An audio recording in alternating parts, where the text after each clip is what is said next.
নীল নদের অববাহিকায় গড়ে ওঠা মিশরীয় সভ্যতা, যেখানে বাস করত বনি ইসরায়েলিরা, সেখানে তখন ফারাও রাজদের শাসন চলছে। ফারাও শাসকবর্গ ইসরায়েলিদের উপর নির্মম নির্যাতন চালাতো। থেমে গেলে কেন? তোমাকে অবশ্যই রাতের মধ্যেই কাজ শেষ করতে হবে। আর এই যে তুমি, এই ব্যাগটা জলদি গুদাম ঘরে নিয়ে যাও। আমি? আচ্ছা, আপনি আমায় যেমনটি আদেশ করেন তেমনটি করব। এগুলি কিসের ব্যাগ? হ্যাঁ,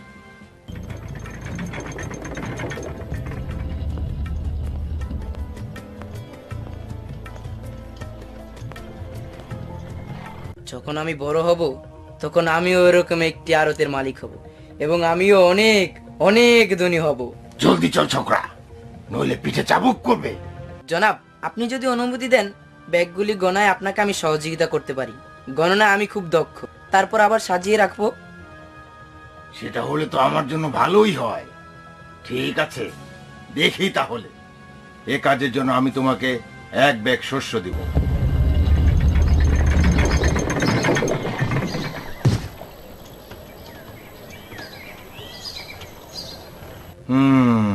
বেশ চটপটে ছেলে তুমি।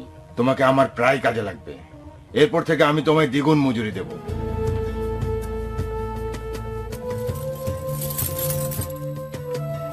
আমি ব্যবসায় অনেক দক্ষ হয়ে উঠেছি।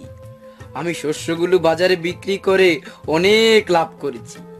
আমি টাকাকে ভীষণ ভালোবাসি, ভীষণ ভালোবাসি। ফারাও সম্রাট আর তার সৈন্যদের সঙ্গে কাজ করে আমি প্রচুর অর্থ উপার্জন করতে পারবো। দেখো, কারণের ব্যবসা কত বেড়েছে এবং তা দিন দিন বাড়ছেই। এখন সে শস্য, সোনাদানা, শাকসবজি, ফলমূল সবকিছুর ব্যবসা করে। সে অর্থকে ভালোবাসে এবং তার ব্যবসায়ী বুদ্ধি পাকা। আমি কারণের নিকট কিছু টাকা ধার চাইব। দয়া করে আমায় কিছু সাহায্য করো। আমার বাচ্চা না খেয়ে আছে। আমি যথাশীঘ্র তোমাকে তা ফিরিয়ে দেব। আমি তোমাকে 100 দিরহাম দিতে পারি যদি তাই 150 করে আমাকে ফিরিয়ে দাও। কি বললে? কারণ আমরা আত্মীয়। এটাই আমার শর্ত। যদি পছন্দ না হয় অন্য কোথাও দেখতে পারো। আচ্ছা, কারণ টাকাটা আমায় দাও। এছাড়া যে আর কোনো উপায় নেই। আমাকে আরো অনেক দূর যেতে হবে। এখন আমার দৃষ্টি দুর্গের দিকে। স্বাগতম কারণ। তুমি সঙ্গে কি নিয়ে এসেছো?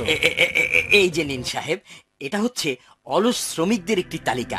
এখানে যারা কর ফাঁকি দিয়েছে এবং নিজের ঘরে শস্য মজুদ রেখেও গোপন করেছে, তাদের নামও আছে।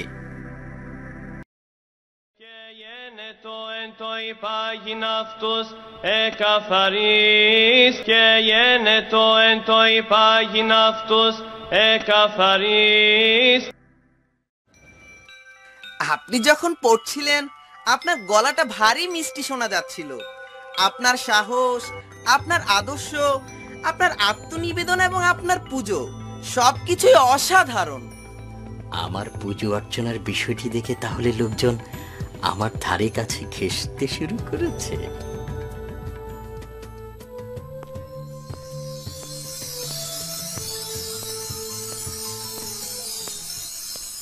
কারণ দরজা খোলো, আমি হার্ডিয়াস। এই সময় তো কারো আসার কথা নয়।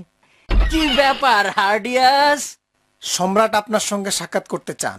সম্রাট আমার সঙ্গে সাক্ষাৎ করতে চান? জি হ্যাঁ, এবং এজন্য তিনি আমাকে আপনার নিকট পাঠিয়েছেন। মনে হয় সম্রাট আমার কথা শুনেছেন এবং আমার আনুগত্যের কথাও। আমি অবশ্যই ইসরায়েলিদের সম্পর্কে সমস্ত কথা তার কানে পৌঁছাবো। মহামান্য সম্রাটকে বলবেন যে তার এই নগণ্য গোলাম কারুন অতি শীঘ্রই তার সেবায় হাজির হবে। শুধু আমাকে উপযুক্ত পোশাকটা পরার সময় দিন, তারপরই আমি আসছি। ঠিক আছে, তবে বিলম্ব করবেন না, কারণ সম্রাট রেগে যেতে পারেন। মহামান্য সম্রাটকে আমি কিছুতেই উত্তেজিত করতে পারি না। আমি অবশ্যই দ্রুত করব এবং তার চরণ সেবায় নিয়োজিত হব। তোমার কি সৌভাগ্যের দিন কারুন।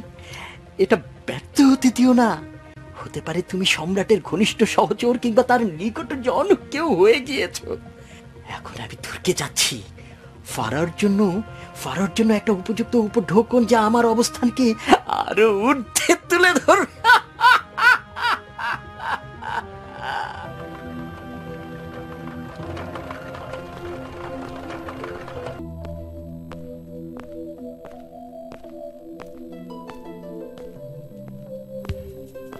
স্বাগতম কারণ। আমি জেনেছি যে তুমি আমার অত্যন্ত অনুগত। তোমার বুদ্ধি এবং তোমার ধন সম্পদের কথাও জেনেছি। গোলাম বড় লজ্জিত জাহাপানা। আমি আপনার জন্য সামান্য একটা উপঢৌকন এনেছি, আশা করি এটা সম্রাটকে দাসের প্রতি তুষ্ট করবে। তুমি মহান কারণ, সত্যি মহান। আমার ঘনিষ্ঠজন হওয়ার সব যোগ্যতাই তোমার আছে। এদিকে এসো, আমার পাশে বসো। তোমার জায়গা এখানে। এটা আমার জন্য অত্যন্ত সম্মানের, হে প্রভু।